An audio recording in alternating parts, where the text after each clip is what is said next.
Chapter 28, Poltergeist. After an early dinner in her room, Carla lay in bed flicking the television channels back and forth, trying to find something that held her interest, and hoping most of all that she would somehow doze off. Getting to sleep was becoming a nightly problem. At last she turned off the TV and lay in the dark, going over recent events and conversations and wrestling with her own thoughts. When they had arrived back at the lab complex late that afternoon, no one had felt like doing anything further that day. The meeting with the Archons had been too emotionally draining, and their announcements so exhilarating. Frank had given everyone the evening off, yet the sleep Carla needed so desperately eluded her. It frustrated her that she kept coming back to the number 666.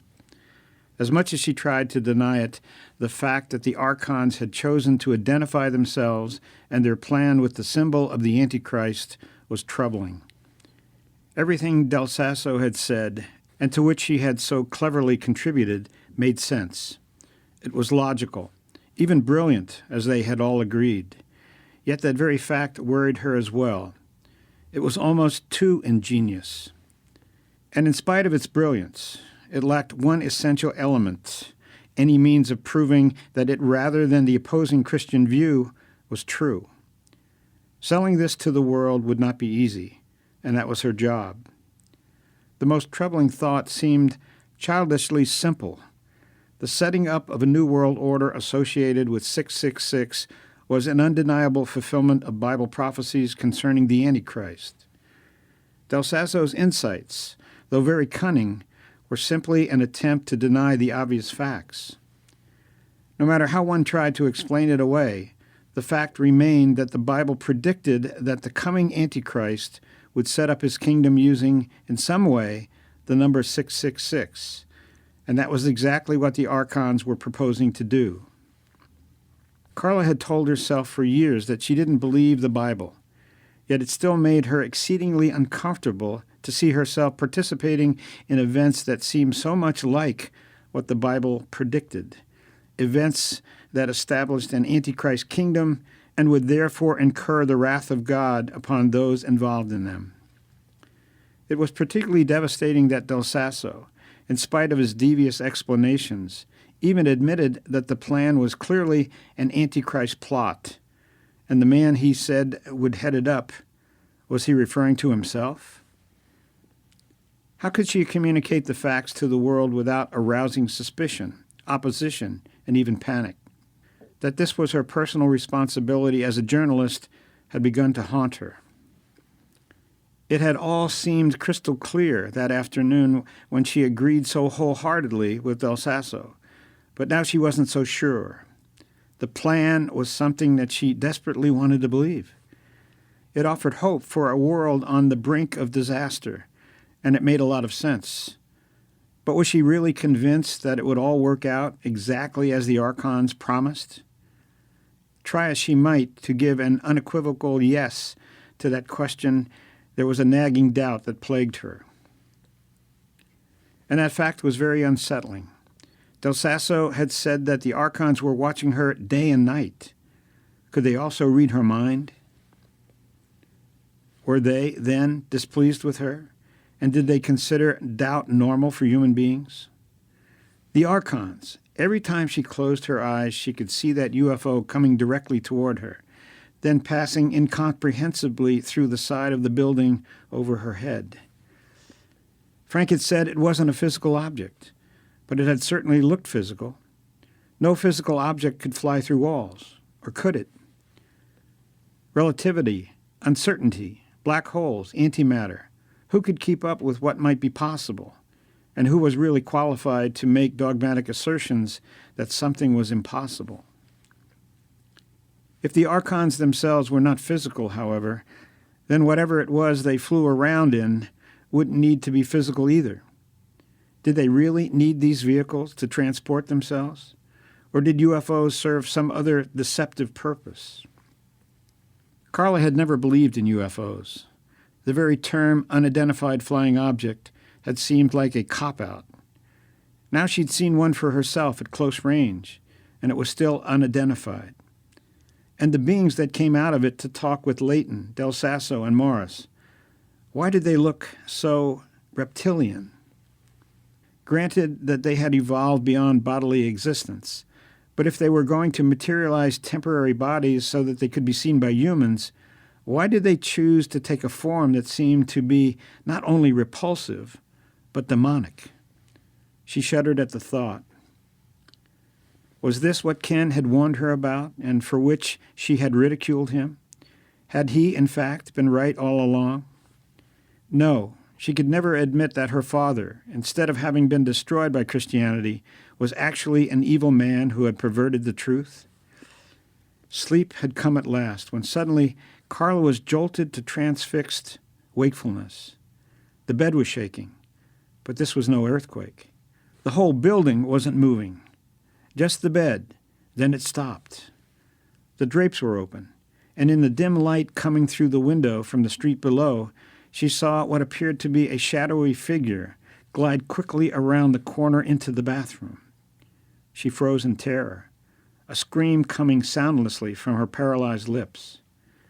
Suddenly the bed began to shake again, and one side of it tilted up, dumping her onto the floor.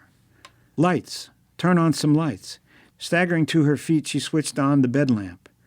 The bulb glowed, but its light didn't shine out, as though the darkness in the room were absorbing it. She felt her way over to the lamp that stood on one end of the long, low-combination bureau and desk. As she reached over to turn it on, it slid away from her outstretched hands as though it were a living thing. She felt utterly helpless and vulnerable. What could she do? As she tried to wrestle with that terrifying question, she noticed that a strange, luminescent glow was emanating from the half-open bathroom door into which that mysterious figure had disappeared. Now she heard guttural mutterings in there that made her skin crawl. She would have to go past there to get into the hall. The thought of fleeing from the room turned terror into panic. Out of the corner of her eye, she saw flashing against the wall opposite the window the same purple and green lights that she had seen earlier emanating from the UFO. The Archons, were they, as she had feared, displeased with her doubts and were making a threatening show of their power? Were they just frightening her, or did they intend some punishment? Should she go to the window and yell into the night that she believed in the Archons, so this nightmare would end? Believe in their existence and power? That she did. But who were they, really? And what were their intentions? The questions that mattered the most were the hardest to answer. She found herself unable to make the total commitment of faith she knew they demanded. Would this be the end of her involvement with Leighton? Would she dare go back there again? Now she felt that presence in the room, oppressive, ugly, reptilian, horrifying. Yet it had become loving in the warehouse. Would it make that same transformation now? If only the FBI still occupied the adjoining room, she would appeal to them. Why not appeal to the Archon that was apparently in the room with her? She stood in the middle of the floor, feeling foolish as she poured out her words into the darkness, but driven to do so by an overpowering fear. Please, may I talk with you? If you want me to believe, don't scare me to death. Please leave me alone. I'm on your side. I want the plan to work, but I have some questions. Please. The luminous glow left the bathroom.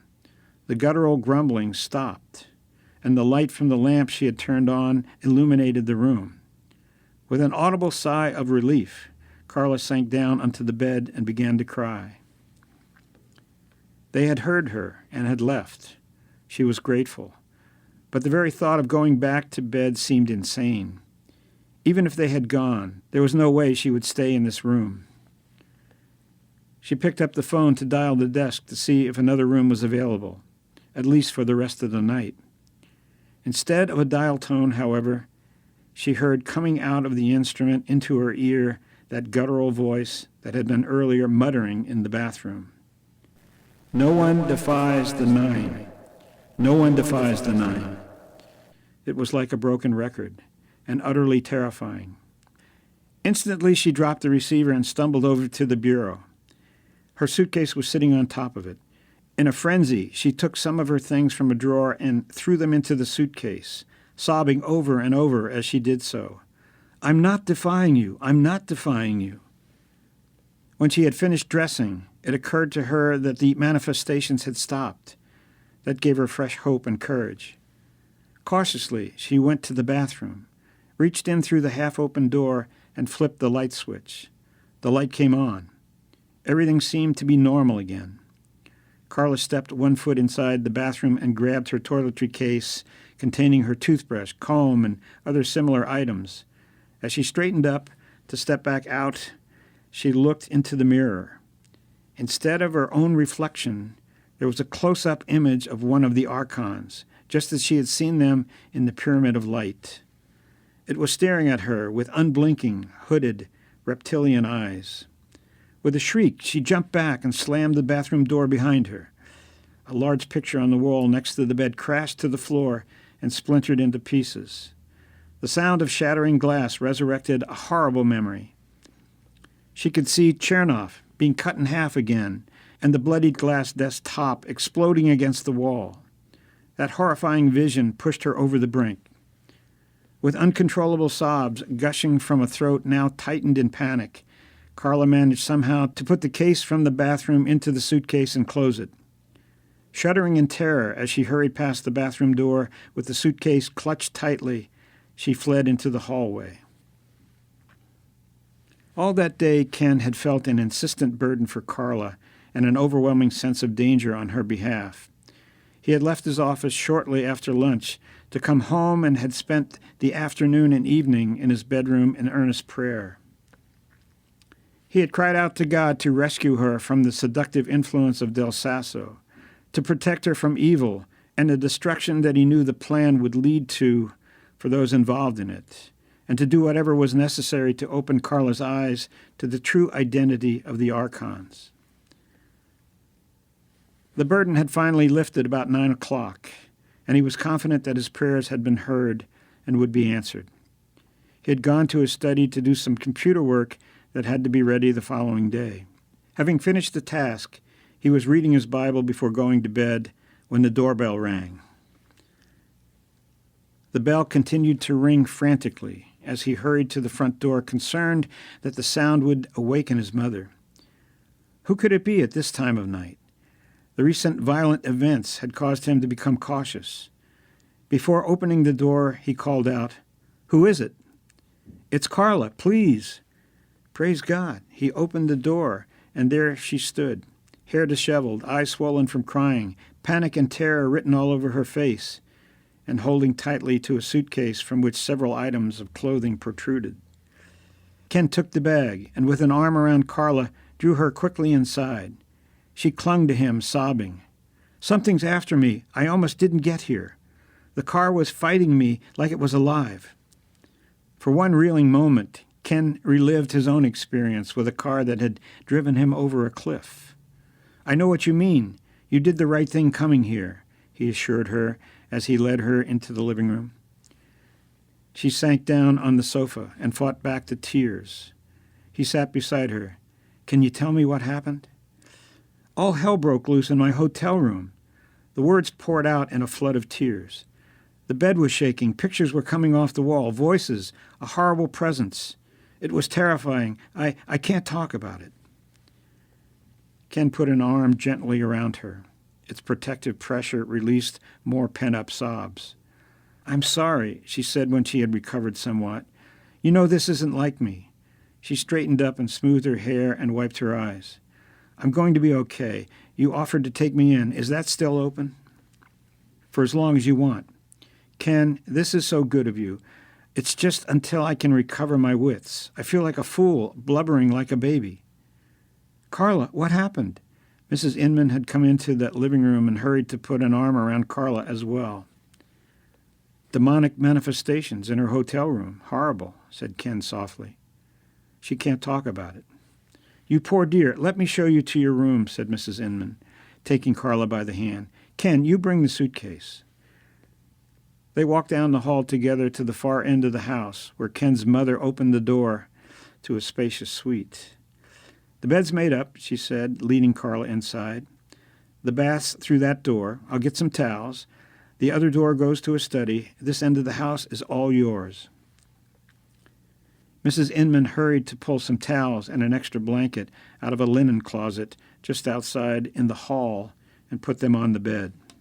Ken set the suitcase down and stood there uncertainly. "Would you like to come into the kitchen for a bite to eat or something to drink and unwind a little?" "I could fix something, whatever you want," added his mother, patting Carla on the arm. She thought to herself, "I desperately need to talk this over, but not with him. He'll just lecture me about the demons." "Thanks so much. It's very kind, but it's so late and I'm absolutely wiped out. If I could just get some sleep. In the morning I'll tell you all about it." "You sleep in as late as you want," said Mrs. Inman. "Breakfast is whenever you get up." She joined Ken in the hall. "See you in the morning, Carla." "Good night, and thanks so very much."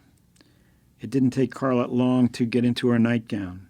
Leaving the bathroom light on and the door open a crack so that her room wouldn't be completely dark, she collapsed into the bed, completely exhausted. Peace, safety. The house and its occupants exuded the feeling. The events of the last few hours receded into a limbo of blessed unreality as she drifted off to sleep. How long she slept, she didn't know, but something suddenly awakened her. She struggled to open her eyes. Through the drawn drapes came the dim flashing of violet and green lights, apparently from just outside the sliding glass doors. Their UFO again. A sixth sense caused her to turn her head, and there he was. She saw him distinctly in the dim light and gasped in surprise. The long black robe and hood were unmistakable. "Antonio," she whispered, "what are you doing here?" The figure made no answer, but moved toward her ominously, seeming to glide without touching the floor. "Antonio!" He was standing over her now, motionless and silent. Inside the hood she could not make out his face, only the glowing eyes. Suddenly he bent over and reached out. She screamed just as his hands grabbed her by the throat and choked off the sound.